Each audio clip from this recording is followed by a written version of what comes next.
जो मुक मुका की पार्टी है, ये लूटर्स जो हैं, ये मिल के भी खान को जो है अभी तक तो शिकस्त नहीं दे सके। यार कल अगर पेट्रोल खत्म नीचे की प्राइस आई है तो क्या आज से मार्केट में कीमतें गिर जाती हैं? सब्सक्राइब करें और बेल दबाएं ताकि कोई खबर रह न जाए।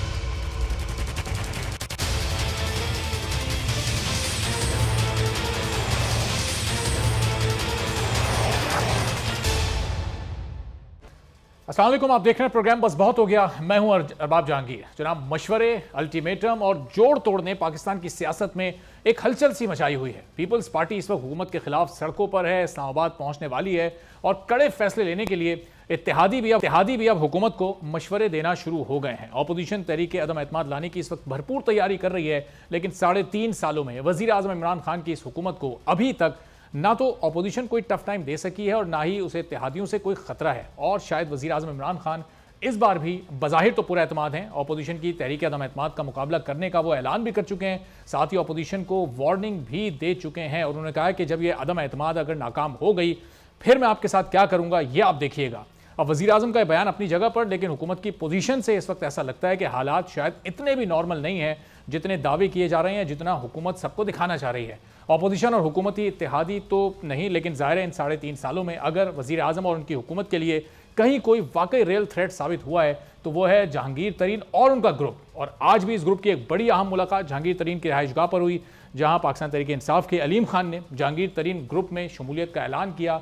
और उस ग्रुप में ऐलान करते हुए उन्होंने जहांगीर तरीन की खिदमात को भी याद किया कि किस तरह उन्होंने पाकिस्तान तहरीक इंसाफ की हुकूमत बनाने में अपना बहुत अहम किरदार अदा किया। शिकवा उन्होंने किया पाकिस्तान तहरीक इंसाफ से कि जहांगीर तरीन को इतना अहम किरदार अदा करने के बाद भी हुकूमत ने क्यों नज़रअंदाज किया, क्यों उन्हें वो अहमियत नहीं दी जिसके वो मुस्तहिक थे। इसका जवाब उन्होंने कहा वो कि उन्हें आज तक नहीं मिला और इसीलिए अब वो इस ग्रुप में शामिल हुए हैं। उन्होंने कहा कि वज़ीर आला पंजाब बनना ना पहले उनकी कभी प्रायोरिटी थी, ना उन्हें अब कोई ओहदा चाहिए। वो तो सिर्फ नया पाकिस्तान बनाने के लिए इमरान खान साहब के साथ आए थे और अभी भी वही ख्वाब लेकर आगे चल रहे हैं। लेकिन इस हुकूमत ने अवामी उमंगों को पूरा नहीं किया, अवाम की उम्मीदों पर यह हुकूमत पूरा नहीं उतरी। और अगर अपोजिशन अदम एतमाद लाती है तो ये ग्रुप किसके साथ होगा इसका फैसला अभी तक उन्होंने कहा कि हमने नहीं किया, सब मिलकर इसका फैसला करेंगे। जहांगीर तरीन की वापसी पर उनसे एक तफसीली मुलाकात होगी और उसके बाद ही ये ग्रुप फैसला करेगा कि इसने आगे क्या करना। हुकूमत की पोजीशन इस वक्त कितनी नाजुक हो चुकी है। हुकूमत भी मुस्तकिल बुनियादों पर अपने जो उनके तमाम रहनुमा हैं उनसे उनकी मुलाकातें चल रही हैं। टास्क वज़ीर आज़म मुख्तलिफ रहनुमाओं को दे रहे हैं कि आप जहांगीर तरीन ग्रुप से मिलें, आप अलीम खान से मिलें, इमरान इस्माइल साहब को, परवेज़ खटक साहब को मुख्तलिफ टास्क दिए गए हैं। अब इस सूरत हाल में हुकूमत की पोजीशन कितनी नाजुक है इस पर गुफ्तगू करते हैं। इफ्तिखार अहमद साहब सीनियर साफ़ी, सीनियर तज्ज़ियाकार हमारे साथ मौजूद हैं। इमरान मसूद साहब सेक्रेटरी इन्फॉर्मेशन पंजाब हैं मुस्लिम लीग काफ के, और पाकिस्तान तहरीक इंसाफ से अमजद न्याजी साहब हमारे साथ मौजूद हैं। तो ज़रा इससे पहले कि हुकूमत और उनके इत्तेहादियों की राय लें, इफ्तिखार साहब ज़रा आपसे मैं आगाज़ करता हूँ, एक न्यूट्रल पॉइंट ऑफ व्यू पहले आ जाए। इस वक्त क्या पोजीशन आप हुकूमत की अगले 2-3 रोज़ में देख रहे हैं? आज अलीम खान साहब एलानिया तौर पर जहांगीर तरीन ग्रुप में शामिल हुए, वो दावा कर रहे हैं कि 40 MP उनके साथ हैं, 20 MNA उनके साथ हैं। अब अगर ये ग्रुप अपोजिशन के साथ मिल जाता है तो फिर हुकूमत का तो इख्तिताम है। इफ्तिखार साहब देखिए, सवाल ये नहीं है कि हुकूमत खत्म हो जाएगी, सवाल है कि ऐसा क्यों हुआ। मतलब एक ऐसी पॉलिटिकल पार्टी जो इमर्ज हुई और लोगों को उससे तवक्को हुई कि वो शायद दूसरी पार्टियों के मुकाबले में बेहतर परफॉर्म करेगी, और उन्होंने वादे भी बहुत किए। तो क्या हुआ कि आज ये सब हलचल मची हुई है? क्यों उनके मुखालफिन को ये सारा कुछ करने का मौका मिला जो वो कर रहे हैं? इस पर भी तो डिबेट होनी चाहिए। ये डिबेट तो मैं समझता हूँ कोई अब इतनी इम्पोर्टेंट नहीं है, बिकॉज अगर आज नहीं इमरान खान जाएगा तो इमरान खान को अगले साल इलेक्शन में जाना पड़ेगा। तो सवाल वही है बुनियादी के निज़ाम में जो तब्दीली करने का वादा किया गया था उसको क्यों कर पूरा नहीं किया जाए। मतलब ये 25% तो इल्ज़ाम मैं मान लेता हूँ कि जी साबका हुक्मरान बकौल इनके दूध के खा गए, पैसा ले गए, जुल्म करके, गलत फैसले करके, गलत वादे करके, मान लिया। तो सब कुछ इनके इल्म में था। ये PTI वाले कोई पाकिस्तान से बाहर से तो नहीं आए थे। इमरान खान इधर ही लाहौर में ही रहते हैं, ज़मान पार्क में, और वो मेंबर भी रहे हैं कौमी असम्बली के मुशर्रफ के दौर में। बिल्कुल। तो उनको सब इल्म था कि पाकिस्तान की इक़्तिसादी सूरत हाल क्या है, सियासी सूरत हाल क्या है, समाजी सूरत हाल क्या है। उन्होंने वादा किया था इस सब को बदलने।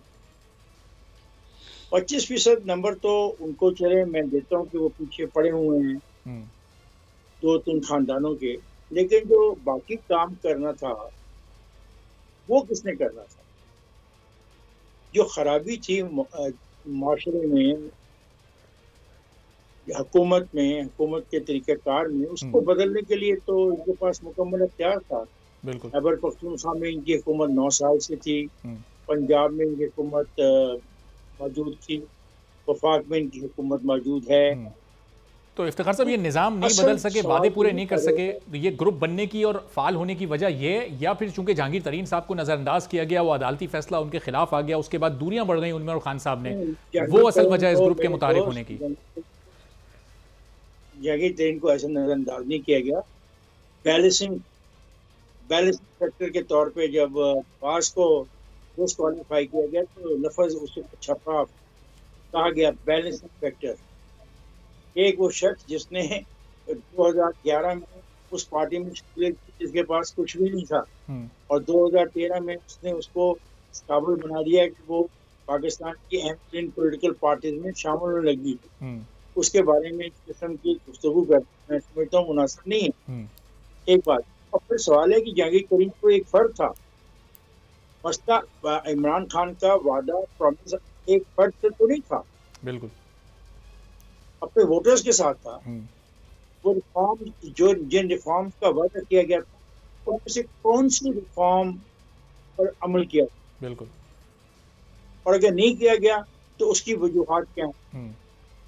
और फिर जब अपने पार्टी के अंदर से सवालात उठ रहे हैं तो फिर क्या इत्तेहादी भी ये सवालात उठा रहे हैं? इफ्तिखार साहब, जरा इत्तेहादियों को भी पॉइंट ऑफ व्यू जान लेते हैं। इमरान मसूद साहब को भी शामिल करते हैं गुफ्तगू में। इमरान साहब, अब ज़ाहिर है अलीम खान साहब ये कह रहे हैं कि देखें जी, ये अवामी उमंगों पर ये हुकूमत पूरी नहीं उतरी, हमने जो वादे किए थे वो पूरे नहीं किए।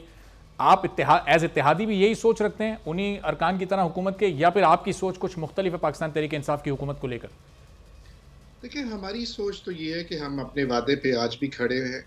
3.5 साल पूरे हो गए, हमने कोई किसी साजिश का हिस्सा नहीं बने हैं, ना ही हमने डेमोक्रेसी को डीरेल करने की कोशिश की है, ना ही हम अदम एतमाद का हिस्सा हैं। लेकिन बात ये है, देखिए अभी अलीम खान साहब हमारे कॉलीग रहे हैं, मेरे साथ वजीर भी रहे हैं। अलीम खान को तो अपनी हुकूमत में वजीर होते हुए जेल भेज दिया गया। अलीम खान ने सारी इंक्वायरी दी, और जहांगीर तरीन साहब के साथ भी यही हुआ। सब्सिडी जो चीनी का जो केस था उसमें भी उनके खिलाफ भी इंक्वायरी हुई। ये उनके ऐसे विंग्स थे, ऐसे राइट हैंड थे जो लोग अभी दुखी बैठे हुए हैं। सियासत में हर सियासतदान जब वो इलेक्टेड हो, वो जिसके साथ ज्यादती हो फिर वो वार करता है। जब बजट आता है तो वो नाराज हो जाते हैं, जब अदम एतमाद आता है तो लोग नाराज हो जाते हैं। तो अब तो देखें 3.5 साल तो हैं, अब अदम एतमाद जो है वो अरूज पर है। इस वक्त अपोजिशन की सारी जमातें जो हैं वो गैंग अप कर गई, अब कह रही है कि हम अदम एतमाद करवाएंगे। भाई करवाइए आप, ये आपका आईनी हक है। इमरान साहब, ज़ाहिर है अपोजिशन तो इंतजार कर रही है ना इत्तेहादियों की क्लियर पोजीशन का और हुकूमत के अपने मेंबरान की क्लियर पोजीशन का। अब आप लोगों ने येस कह दें तो वो शायद कल ही अदम एतमाद को की रिक्वेजिशन जमा करा दें। आप लोगों ने भी उन्हें कंफ्यूज किया हुआ है ना, आपसे मुराद आप भी हैं, MQM भी हैं, जिन्होंने मुलाकातें की हैं, ना उनको हाँ में जवाब दिया ना उनको ना में जवाब दिया। देखिए, हमारी जिम्मेदारी नहीं है ना, why should we be a part of this no confidence motion. हम तो ठीक है, हम लोग हमारे घर आ रहे हैं, हम उनकी बात सुन रहे हैं। ये जिम्मेदारी जो है वो ऑपोजिशन की है, नो कॉन्फिडेंस मोशन मूव करना, उसको कामयाब कराना। हम तो इत्तेहाद के अंदर बैठे हुए हैं। हाँ, हम लोग भी, पार्टी ने हमारा मशवरा किया है, हम भी नाराज थे इस हुकूमत के साथ, इत्तेहादी होने के नाते से भी खराब थे, लेकिन हमने कहा कि हम किसी साजिश का हिस्सा बिल्कुल नहीं बनेंगे। हम प्राइम मिनिस्टर ऑफ पाकिस्तान हमारे घर आए, चौधरी परवेज लाई साहब से मिले, चौधरी शुजात हुसैन साहब से मिले, तमाम जमातों के सरबराह मिले। तो भैया आप सारा फोकस आपने काफ पे डाल दिया, पूरे पाकिस्तान की सियासत काफ के घर चली गई। अब हमारी तरफ हम मुंतजर हैं, हमें मत देखे ना।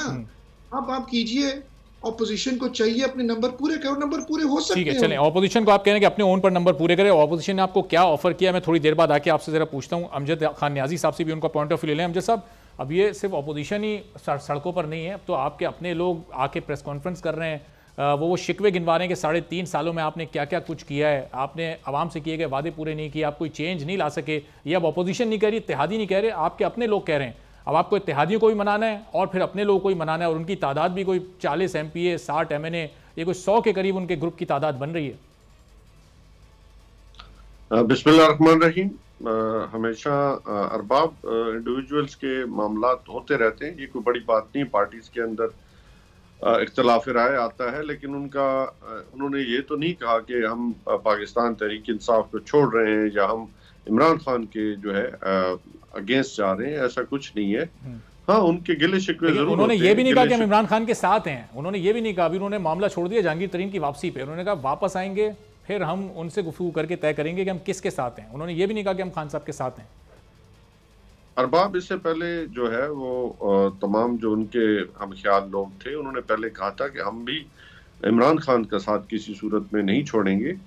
बाकी गिले शिकवे सबके होते रहते हैं। इंडिविजुअली आप कॉन्स्टिट्यूएंसीज के अंदर जाते हैं तो वहाँ भी होते हैं, ये नॉर्मल बात है, कोई इतनी बात नहीं है। जैसे अभी हमारे भाई ने फरमाया काफ लीग से कि बजट आता है, बजट के बाद, बजट के पहले कई चीजें ऐसी होती हैं जो सामने मतलब नाराजगियां होती हैं, दूर की जाती हैं। ये चलता रहता है पॉलिटिक्स में, ये नंबर ऑफ गेम है, इसमें कोई शक नहीं है। और मैं समझता हूँ कि ये पॉलिटिक्स में वो गन डालना चाहते हैं जो कभी इससे पहले, चूंकि ये डालते रहे हमेशा आपस में मिलके।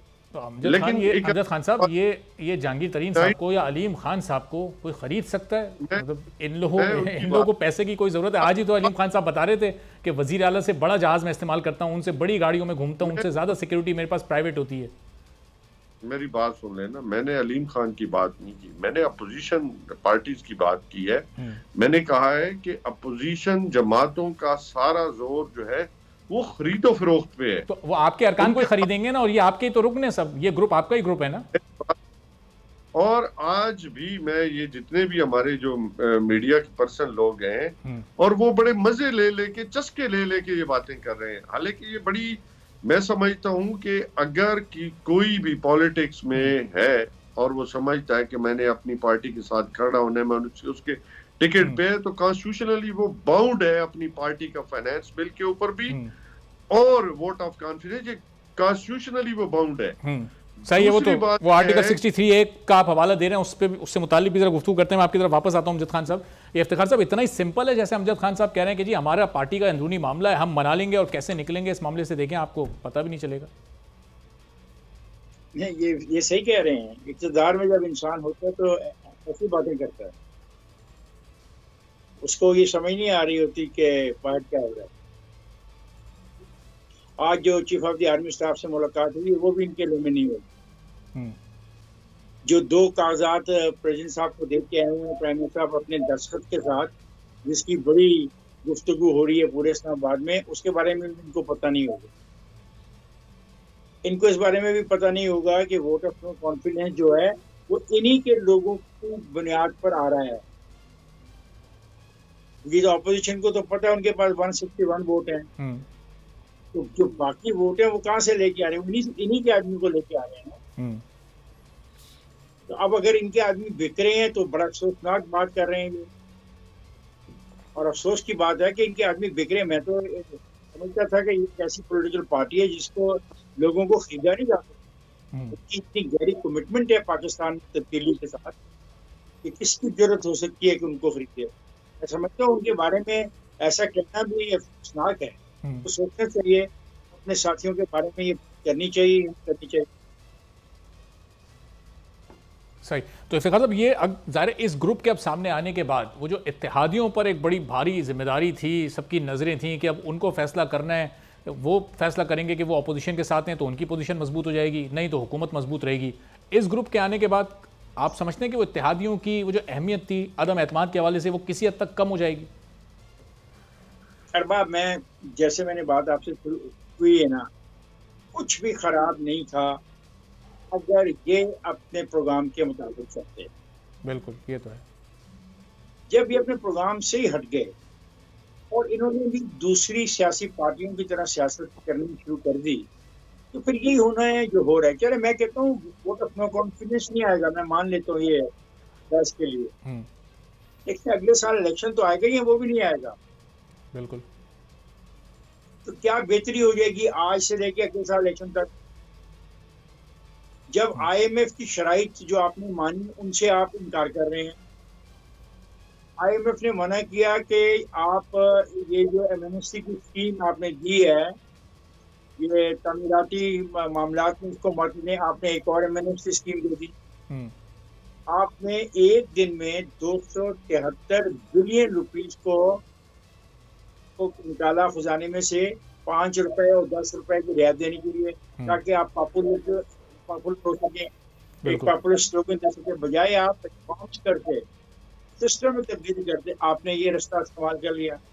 अब आपने ये रास्ता इस्तेमाल कर लिया कि लोगों को 3 चीजों में सब्सिडी दे दी जाए, तो 150-200 अरब रुपया आप उसमें कल गए आप मेलसी में 500 अरब रुपए का ऐलान करते हैं।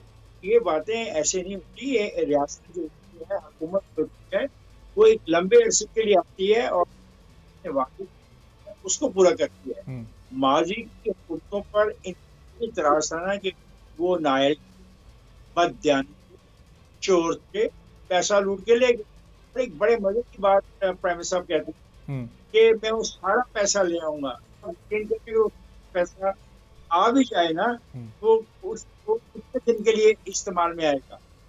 तो ये बहलावे की बातें, ऐसे नहीं होता। इनसे गलती हुई है। ये रिफॉर्म्स कर सकते थे, बेहतरी आ सकती थी, ये नहीं कर पाए। और ये इनके प्राइम मिनिस्टर के गिर्द लोग हैं, उन्होंने प्राइम मिनिस्टर को चपका, प्राइम मिनिस्टर को समझाया और उसने प्राइम मिनिस्टर की दुश्मनियां पैदा कर दी अपने दोस्तों के साथ।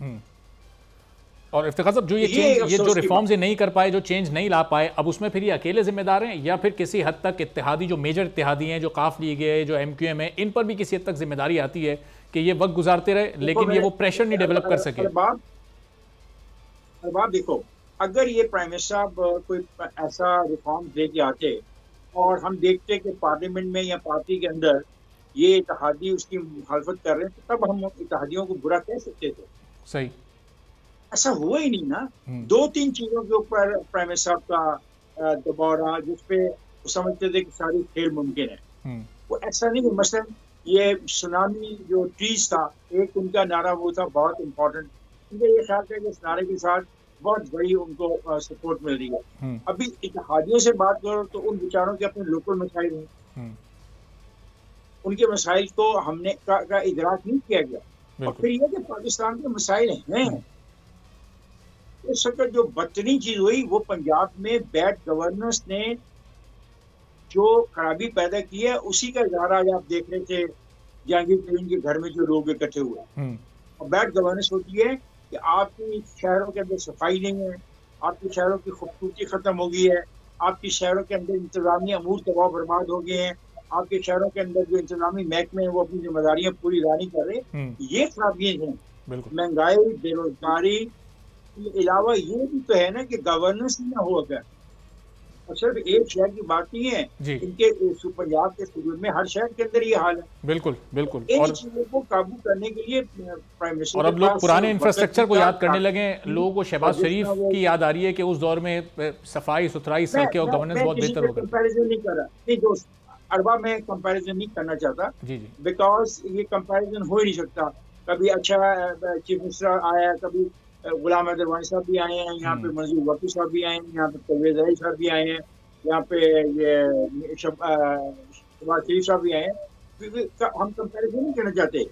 लेट हकीकत की बात करें कि ग्राउंड रियलिटीज क्या है। बिल्कुल, इनको आज ये दुरुस्त करना शुरू कर दे तो मेरा ख्याल है ये जो नाराज लोग गए हैं इनमें से काफी बात वो समय बाद में किसी से नहीं करना चाहते ना। प्रॉब्लम क्या है, बड़े हैं हमारे प्राइम मिनिस्टर साहब, समझते हैं कि वो प्राइम मिनिस्टर नहीं है बल्कि वो बादशाह हैं। वो और उसका इशारा करते रहते हैं कि काश मैं सऊदी अरब की तरह बादशाह की ताकतवर होता, काश मेरे पास इतने इख्तियार होते जो चीन में लोगों के पास है।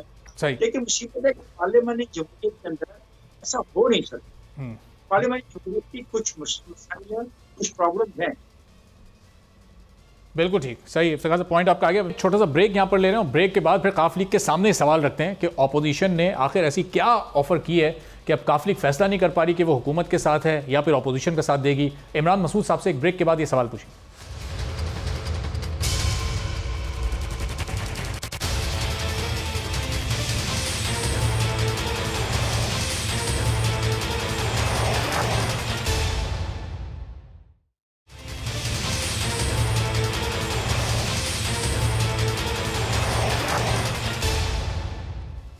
प्रोग्राम में एक बार फिर आपको खुशामदीद कहते हैं। काफ लीग से इमरान मसूद साहब, पाकिस्तान तहरीक इंसाफ से अमजद खान न्याजी साहब और सीनियर सहाफ़ी सीनियर तजज़ियाकार इफ्तिखार अहमद साहब हमारे साथ मौजूद हैं। तो इमरान मसूद साहब, ज़ाहिर है अपोजिशन जमातें भी आपसे मिली, हुकूमत के लोग भी आपसे मिलते हैं। 3.5 साल पहले आप बहुत सारी नुकात पर एक इत्तेफाक करके हुकूमत में शामिल हुए थे, इत्तेहादी बने थे आप लोग। अभी अपोजिशन ने आपको अदम एतमाद में साथ देने के लिए क्या ऑफर किया है? क्या ऐसी चीज़ें मौजूद हैं कि आप फैसला नहीं कर पा रहे कि आप हुकूमत के साथ हैं या फिर आप अपोजिशन के साथ? देखिए, अपोजिशन की तो तमाम जमातें आई हैं, सब ने ये कहा कि जी आइए आप हमारा साथ दीजिए अदम एतमाद में और हम इस प्राइम मिनिस्टर को फारिग करें और नया प्राइम मिनिस्टर लेकर आए। मैं आपसे पहले भी कह रहा हूँ कि this is not our job, ये हमारा फर्ज नहीं, ये अपोजिशन का फर्ज। इमरान साहब, आपकी जमात ने पूछा होगा ना उनसे कि इससे हमें क्या फायदा होगा, हमें क्या मिलेगा? मैं आपको बताता हूँ। देखिए, हमें साफ ज़ाहिर है, हमें वो अगर हमें साथ मिलाना चाहते हैं, वो मैं अगर की बात कर रहा हूँ, तो फिर कुछ ना कुछ तो हमें वो देना पड़ेगा, उनको देना चाहिए। अब कौन देगा हमें? हमारे 14 साल बाद तो मियां मोहम्मद शहबाज शरीफ साहब जो हैं चौधरी परवेज लाई और चौधरी शुजात हुसैन से मिले 14 इयर्स के बाद। हमारे और नून के दरमियान में तो बहुत ज्यादा ट्रस्ट डेफिसिट है, बिल्कुल कोई एतमाद नहीं, कोई एतबार नहीं है। आप कौन गारंटी देगा? अगर ये काफ और नून मिल जाते हैं, आइंदा की कोई ऐसी शतरंज की चाल चली जाती है, तो who is going to be the guarantor? कौन गारंटी देगा कि ये आपस में इकट्ठे रहेंगे? यानी कि काफ उधर से भी उड़ जाए इत्तेहाद में से और इधर से हमें ये वैसे ना हमें ये पूछें। ये मैं आपको मफरूजों की बात कर रहा हूँ, मैं आपको बिल्कुल। और इमरान साहब, ये इस मफरूजों में गारंटी किस बात की है? स्पीकरशिप तो अभी आपके पास है, ज़ाहिर है इससे बढ़कर ही कुछ आप डिमांड करेंगे या वो ऑफर करेंगे तो ही आप हुकूमत छोड़कर उस तरफ जा सकते हैं ना? जी, एक धड़ा छोड़ना पड़ेगा ना, फिर दूसरे धड़े में जाना पड़ेगा, तभी कुछ मिलेगा ना। ओपन होना पड़ेगा, आप डिफेक्शन करनी पड़ेगी, इत्तेहाद को खत्म करना पड़ेगा। It is not easy. ये शायद टीवी पे बैठ के हम लोग मैं एक कंप्लीट कर जी। इफ्तिखार साहब कुछ कहना चाह रहे हैं आपसे? जी इफ्तिखार साहब। जी सर। मसूद भाई, आप पे डिफेक्शन क्लास का तो इतलाक नहीं होता, बिकॉज आप तो एक खुद पॉलिटिकल पार्टी हैं। जी ठीक है, मैं आपसे एग्री करता हूँ। मैं एक जनरल पर्सपेक्टिव में बात कर रहा हूँ। देखें, बात ये अरबाब साहब, जब भी जिस भी हुकूमत में हार जीत के स्लिम मार्जिन हों पार्लियामेंट के अंदर, जिस तरह पंजाब में बहुत स्लिम मार्जिन है, ऊपर भी बड़ा स्लिम मार्जिन है नेशनल असेंबली में, वहां पर बड़ा प्रेशर होता है एमएनएस का, एमपीएस का प्रेशर होता है गवर्नमेंट में, कहीं शिफ्ट ना हो जाएं। और फिर एमएनए एमपीएस ब्लैकमेल करते हैं साहब जरा अपनी हुकूमत को। और वो ब्लैकमेल इसलिए नहीं करते टू ब्लैकमेल, वो अपना फंड्स लेना चाहते हैं, अपने काम कराना चाहते हैं। ये प्राइम मिनिस्टर पे, चीफ मिनिस्टर पे डिपेंड करता है कि आप किस तरह इकट्ठे रखे बंदों को, वो इकट्ठे करते हैं। जहां तक आपने डिफेक्शन की बात की, बिकने की बात की, अभी पैसे की बात हुई खरीदने की, बिल्कुल खरीदे जाते हैं। और इमरान साहब, इसी तरह फिर इत्तेहादी भी ब्लैकमेल करते हैं, जिस तरह अपने अरकान ब्लैकमेल करते हैं कि अगर अपोजिशन ने आपसे मुलाकात करके आपको एक ऑफर दी तो अब आप ज्यादा बड़ी डिमांड हुकूमत से करेंगे, वो आपकी डिमांड पूरी नहीं करेंगे तो आप अपोजिशन की तरफ भी जा सकते हैं। देखिए हम ये तो इमरान खान को गेज करना है ना। ये Imran Khan prime minister of Pakistan को चाहिए कि वो अपने जहन को बड़ा करें, दिल को बड़ा करें और ये सोचे समझे कि अगर परवेज लाई साहब को तमाम जमातें कुछ देना चाह रही है तो इमरान खान खुद दे दे उनको। देखिए ना, गवर्नेंस की बात हम करते हैं, चीफ मिनिस्टर पंजाब की बात करते हैं, बहुत बड़ा बेंचमार्क था ना पहले परवेज साहब का, शहबाज शरीफ का, बुज़दार साहब आ गए, वो बेंचमार्क कंप्लीट नहीं हुआ, एक गवर्नेंस का इशू आया। तो इसका मतलब है कि फैसला ही गलत था पहला दिन। आप परवेज साहब को पहले दिन बना देते चीफ मिनिस्टर। अब 3.5 साल बाद इसका मतलब कि अब जो इस वक्त फैसला लेने में पहल करेगा तो जाहिर है फिर सियासी फायदा उसी को पहुंचेगा। अब हुकूमत परवेज लाई साहब को वजारत आला ऑफर कर दे तो आप हुकूमत के साथ हैं, अदरवाइज फिर आप अपोजिशन के साथ हैं। मैं आपको इसका एक और डायनामिक्स बताता हूँ। वो ऑफर दे रहे हैं पीपल्स पार्टी, जरदारी साहब ने मेरा ख्याल नाम पुट किया है, इसका चौधरी परवेज लाई का पुट किया नाम किया है, लेकिन नून लीग राजी नहीं है। ठीक है, ठीक, सुन लेना बात। अब अगर तमाम जमातें, अगर हो सकता है नून ने भी ये बात की हो, जमात इस्लामी भी आई हो, फिर मौलाना फजल रहमान साहब ने बात की, MQM ने ये कहा कि जो काफ करेगी हम उसका साथ देंगे वगैरह वगैरह सब। अगर सारी दुनिया ही काफ के पास जा रही है तो प्राइम मिनिस्टर ऑफ पाकिस्तान जो उनके अपने इत्तेहादी हैं काफ लीग, तो प्राइम मिनिस्टर खुद ही इनको आगे ले आए, खुद ही इनको दे दे, चीफ मिनिस्ट्री दे दे काफ को। हाँ, लेकिन अगर हम कोई डिमांड करते हैं, दैट डज नॉट मीन कि हम इसको ब्लैकमेल कर रहे हैं। सियासत में कामयाब वही है जिसका प्रेशर है, ये हकीकत है। इसमें प्यार मोहब्बत कोई नहीं होती अरबाब साहब। इसमें आप कितने स्ट्रांग हैं, कितने आप तकड़े हैं, कितना आपका ग्रुप है, कितना प्रेशर है, क्योंकि यहाँ पर टाइम बड़ा कम है। 5 साल गुजर गए ना, ये 4 साल जी, 3.5 गुजर गए, बिल्कुल 4 होने वाले पूरे, पता भी नहीं चला। पीछे क्या रह गया? बल्दियाती इलेक्शन राउंड द कॉर्नर है, 4 महीने पूरी कौम बल्दियाती इलेक्शन में लग जाएगी, उसके बाद सेकंड फेज आएगा, फिर जनरल इलेक्शन आएगा। ये 1.5 साल इलेक्शन मोड है। ये सारी देखिए, MNA MP अपना फ्यूचर सिक्योर करता है। MNA MP वो टिकट लेता है जिस टिकट के अंदर कह लें कि अपना वजन होगा। तो सारी जमातें आज ये हो सकता है ये सोच रहे हो सारे लोग कि शायद PTI का इतना अभी ग्राफ ऊंचा नहीं है तो let's go to some other party. Natural है, सारी दुनिया बड़े कम लोग। ये तो बिल्कुल इमरान साहब ये आपने खुलकर बयान कर दिया, बिल्कुल इशारों में नहीं। अमजद खान न्याजी साहब देंगे, इमरान मसूद साहब ने कोई इशारा या ढकी छुपी बात नहीं रखी, तो बिल्कुल क्लियर उन्होंने बताया कि जो पहले अच्छी स्मार्ट सियासी चाल चल देता है वो जीत के ज्यादा करीब जल्दी पहुंच सकता है। तो अब खान साहब किस बात का इंतजार कर रहे हैं? मुशावरत तवील से तवील होती जा रही है, ऐसा ना हो कि इसमें वक्त ही निकल जाए और फिर ऑपोजिशन बाजी ले जाए। ऐसी बात नहीं है, हमेशा खान जो है वो अच्छी चाल चलते हैं। और आप ये भी देखें ना कि ये जितनी भी पॉलिटिकल पार्टी हैं, जो मुका की पार्टी हैं, ये लूटर्स जो हैं, ये मिल के भी खान को जो है अभी तक तो शिकस्त नहीं दे सके। और सारा जोर लगाने के बावजूद आज खान के एक स्टेटमेंट के ऊपर जो है वो पाकिस्तान की पूरी सियासत चलती रहती है। ये कामयाबी है उसकी। वो पिछले साल का सेनेट इलेक्शन आप भूल गए, गिलानी साहब को इन सब लोगों ने मिलकर ही सेनेटर बनाया था और वो हुकूमत की शिकस्त हुई थी अब्दुल हफीज शेख साहब जब हार गए थे। अरबाब, उस वक्त की पोजीशन और इस वक्त की पोजीशन में बड़ा फर्क है। अच्छा, अब ये भी तो देखें ना कि सेनेट में अक्सरियत रखते हुए भी हम चेयरमैन सेनेट अपना बना गए। ये भी तो हमने अपनी चाल चली, तो चाले वो भी चलते हैं, चाल हम भी चलेंगे, मजा भी आएगा। लेकिन जो सच की चाल चलेगा ना, जो सच के साथ खड़ा होगा, देखें हमारा जो मोटिव्स हैं, जो हमारी जो तहरीक है, जो हमारी जो सोच है, वो है पाकिस्तान, प्रॉस्पर पाकिस्तान। पाकिस्तान वो पाकिस्तान जिसको हासिल किया गया था, और वो पाकिस्तान जो अपने फैसले दुनिया के सामने अपने जो उसके मफाद में है वो करे। वो पाकिस्तान की मईशत जो है अपने पैरों पे खड़ा हो सके, वो किसी के मरूने में न हो। न्याज़ी साहब, खान साहब की हुकूमत जब तक भी रहती है, मुद्दत पूरी करती है, दरमियान में जाना पड़ता है। उस्मान बुज़दारी वज़ीर आला पंजाब रहेंगे जब तक, ये क्लियर है? हुकूमत इस अपनी सोच में बिल्कुल क्लियर है? देखिए, ये खान साहब के फैसले हैं, किसी को रखना है नहीं रखना ये खान साहब ने करना है। और अभी तक ऐसा कोई फैसला नहीं हुआ जिसमें कुछ चेंजिंग की बू आ रही हो।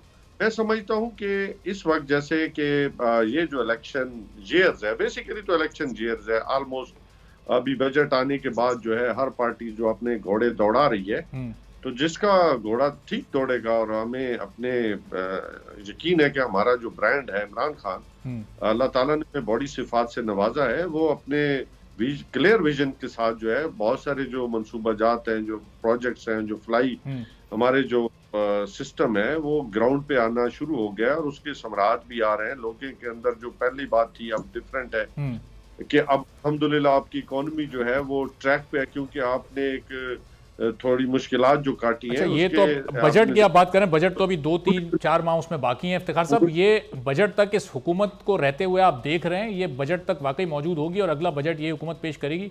आपका क्या नज़रिया कहते हैं? खान साहब को देखें, अमजद खान साहब, इफ्तिखार साहब से ये कमेंट ले लूं जरा, अगले 2-3 बात मुकम्मल देखिए। चले आप मुकम्मल कर लें अमजद साहब। इफ्तिखार साहब मैं आ रहा हूँ, जरा काइंडली रुकिएगा सर। ये जी अमजद साहब मुकम्मल कर ले जल्दी से। अल्लाह हो सकता है, लेकिन अल्लाह ताला की जात पे यकीन होना चाहिए। ये खान साहब को तब्दील नहीं कर सकते, क्योंकि आज खान की जो आवाज है ना पूरी दुनिया के अंदर, ठीक है, और वो इससे बड़ी आवाज आपके पास कोई नहीं है। अच्छा, और मैं को यह बता, सारे लूटर। ठीक है, चलें, आपका भरपूर एतमाद है हुकूमत पर खान साहब। जी इफ्तिखार साहब। मैं डेमोक्रेट हूँ, और मैं जब से ये डिबेट शुरू हुई है, मैं तो कहता हूँ कि 5 साल पूरे करने चाहिए इनको। और वोट ऑफ नो कॉन्फिडेंस जो आ रहा है, मैं जाती तौर पे समझता हूँ कि इसको नहीं आना चाहिए था, लेकिन जो वजूहात मैंने आपसे डिस्कस किए हैं वो वजह बनी है। और जब आदमी में बहुत ज़्यादा लचक हो जाए ना पार्लियामानी जमहूरियत में क़यादत, तो फिर ऐसा ही होता है जो होने जा रहा है। ठीक है, असूली तौर पर इनको 5 साल पूरे करने चाहिए, क्योंकि जो 1 साल और रह गया ना इसमें, आज जहाँ हम खड़े हैं रूस और यूक्रेन जंग में, जहाँ पे तेल की प्राइसेस आसमान पर जा रही हैं, वहाँ पे ये 5-10 रुपए का जो इन्होंने फर्क पहुँचाया है, उसका फायदा कुछ नहीं होना। बिल्कुल। और ना इनके बस में ये होना है कि इन प्राइसेस को नीचे ले आए, क्योंकि वो तो एक इंटरनेशनल प्रॉब्लम आनी है इनके ऊपर। सही।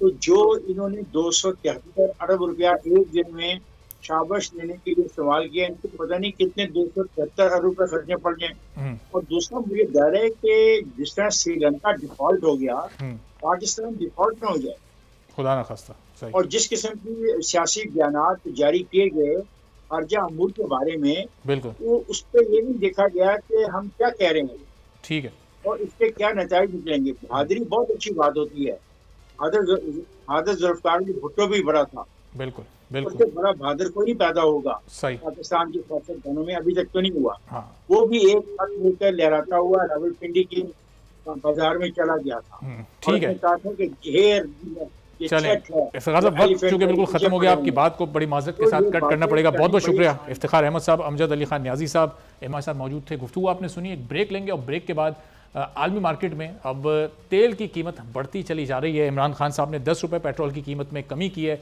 अब इस पर पाकिस्तानी मईशत पर इसके क्या असरात मुरतब होंगे, एक ब्रेक के बाद इस पर मजीद बात करेंगे।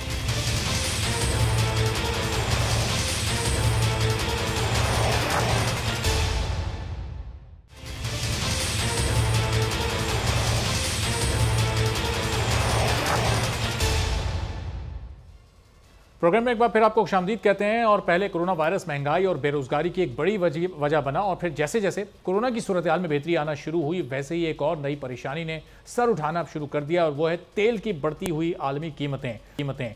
यूक्रेन पर रूस के हमले के बायस आलमी मंडी में पेट्रोलियम मसनूआत की कीमतें तेजी से बढ़ रही हैं। आलमी मार्केट में तेल की किल्लत की वजह से उसकी कीमत में 20% इजाफा हुआ, जिसके बाद क्रूड ऑयल की कीमत इस वक्त $130 फी बैरल पर पहुंच चुकी है, जो 2008 के बाद तेल की कीमतों की बुलंद तरीन सतह है। अब यूक्रेन पर रूस के हमले के बाद आलमी मार्केट में तेल की कीमतों में इजाफे का गैर मामूली रुझान इस वक्त जारी है। पाकिस्तान, उसकी मईशत और आवाम पहले ही पेट्रोल और डीजल महंगा होने से परेशान है।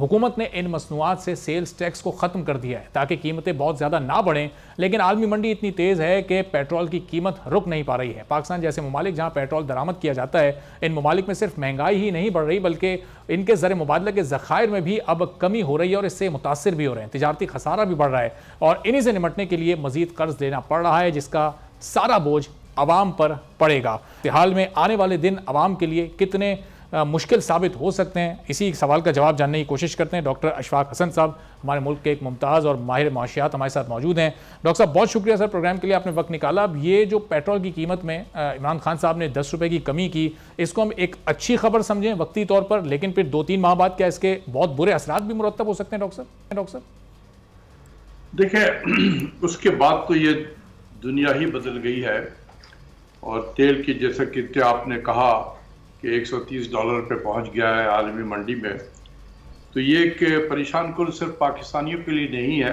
ये सारी दुनिया के लिए है। इस वक्त सबसे ज़्यादा अगर किसी को परेशानी हो रही है तो वो यही वेस्टर्न वर्ल्ड है और अमेरिका भी है, जहाँ पर $6-7 पर गैलन जो है वो पेट्रोल इस वक्त बिक रहा है। डिफरेंट स्टेट्स में डिफरेंट रेट्स हैं, लेकिन एवरेज ले ले तो यही है।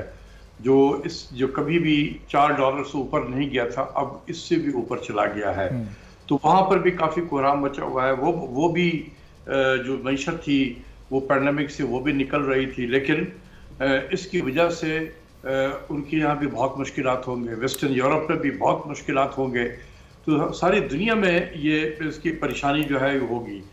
तो बहुत सारी चीज़ें ऐसी हो रही है क्योंकि उनके यहाँ भी आवाम का प्रेशर तो पड़ेगा उन हुकूमतों पे कि भी आपने ये क्या किया हुआ है।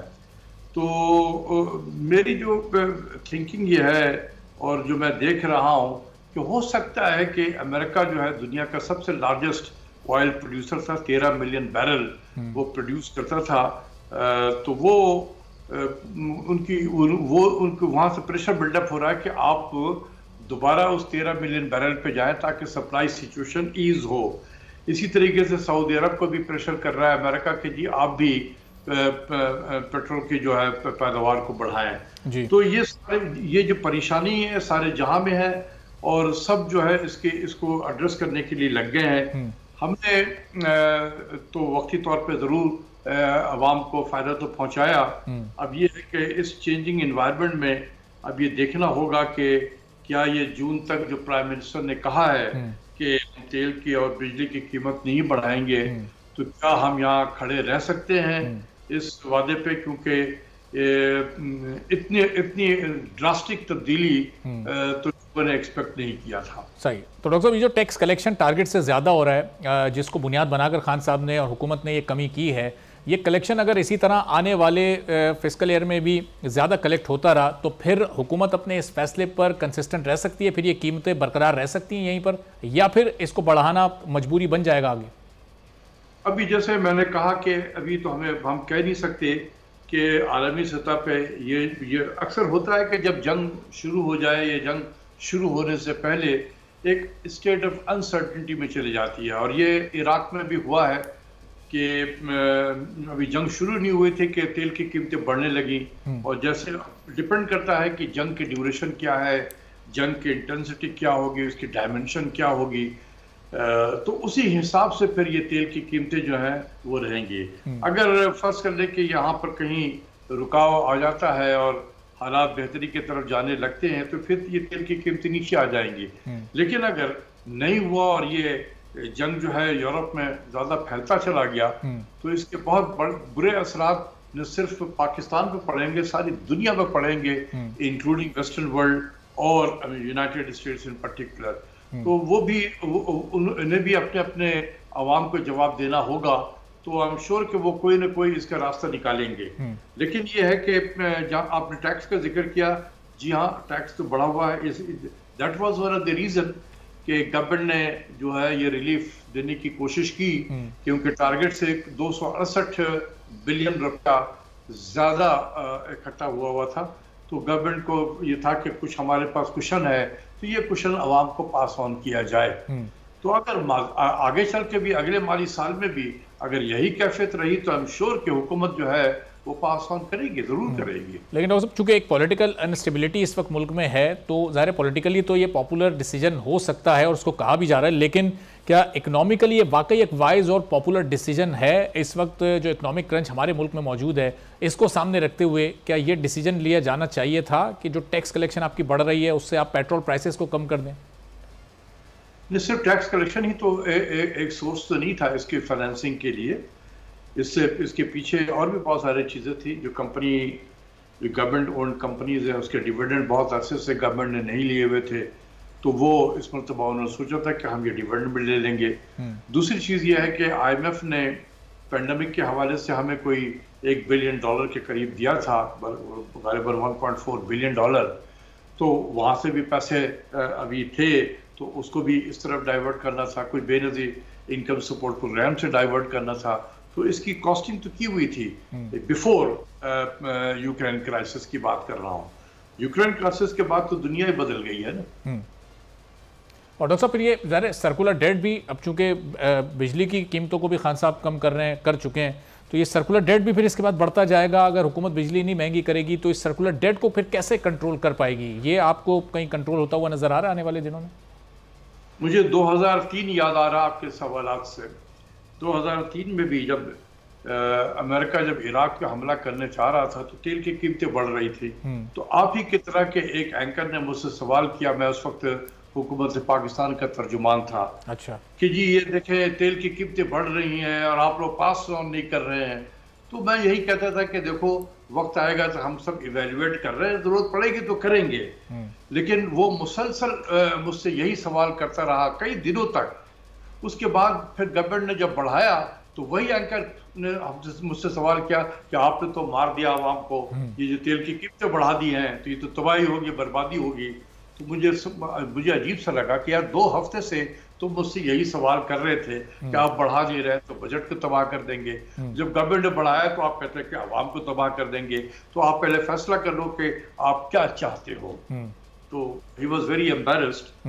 तो ये आपका जो सवाल है बिल्कुल उसी से मिलता जुलता सा है कि ये कैसे कहाँ से पैसे आएंगे और कब तक नहीं बढ़ाएंगे। कोई गवर्नमेंट भी तो देख तो रही है ना कि क्या करना चाहिए, वो सोई हुई तो नहीं है। तो जब वक्त आएगा तो उस वक्त फैसला करेंगे उसी हिसाब से। सही। अब चूंकि ज़ाहिर है इसका ट्रिकल डाउन इफेक्ट भी डॉक्टर साहब आमतौर पर जब पेट्रोल प्राइसेस बढ़ते हैं या आलमी मार्केट में तेल की कीमत बढ़ती है उसका एक ट्रिकल डाउन इफेक्ट आता है, हर चीज़ महंगी होती है। अब यहाँ पर चूंकि ये 10 रुपए की कमी हुई तो लोग एक्सपेक्ट वही कर रहे थे कि इसका ओवरऑल एक आम आदमी की जो मईशत होती है, जो उसका बजट होता है, उस पर भी कोई असर पड़ेगा, कोई कीमतें वगैरह भी कम होंगी। लेकिन ऐसा नहीं हुआ तो किसी हद तक एक मायूसी ज़रूर हुई है कि सस्ता सिर्फ पेट्रोल ही मिल रहा है, इसके बाद कुछ भी सस्ता नहीं हुआ। तो ये इस जगह आप समझते हैं कि हुकूमत इकोनॉमिकली थोड़ा लैग कर रही है? असल बात यह है कि आप लोगों को ज़्यादा चीज़ों की समझ आती नहीं है। यार कल अगर पेट्रोल ख़त्म नीचे की प्राइस आई है तो क्या आज से मार्केट में कीमतें गिर जाती हैं? मतलब कोई चीज़ होती है ना कि एक आदमी ने पेरिस से मंडी से ख़रीदा हुआ है, उसके सामान उस एक्सपेंसिव चीज़ें खरीदी हुई हैं, जब तक वो नहीं बिकेगा तो वो कैसे पीछे से जब माल आएगा और उसमें अगर कमी होगी जब भी तो पास ऑन होता है ना। आपने देखा कि 13.2% इन्फ्लेशन था जनवरी के महीने में, फरवरी में 12.2 हो गया। और ये जो इकदाम गवर्नमेंट ने 10 रुपए वाले पेट्रोल और 5 रुपए बिजली की कीमत की है, तो आपके इसका अगले जब अप्रैल के महीने का इन्फ्लेशन, अप्रैल के महीने में मार्च का इन्फ्लेशन आएगा तो आप देखेंगे वो इससे कम है, हो जाएगा। लेकिन ये एक्सपेक्ट करना कि आलमी मंडी में तेल की कीमत गिर गई, पाकिस्तान में फौरन गिर जाए, आलमी मंडी में तेल की कीमत बढ़ गई, फौरन पाकिस्तान में बढ़ जाए, ऐसा नहीं होता है। सिस्टम ऐसा वर्क नहीं करता है। आप लोगों को चाहिए कि आवाम को एजुकेट करें। सही कि ऐसा नहीं होता है भाई कि कल पेट्रोल की कीमत प्राइम मिनिस्टर ने कम की तो आलू प्याज टमाटर दाल चीनी सबकी कीमत कम हो जाए। हाँ जी, आवाम को रिलीफ मिल गया।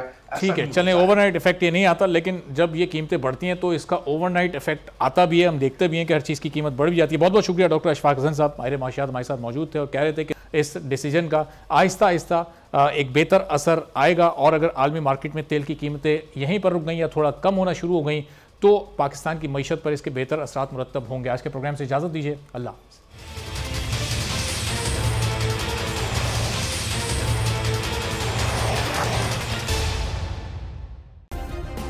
सब्सक्राइब करें और बेल दबाएं ताकि कोई खबर रह न जाए।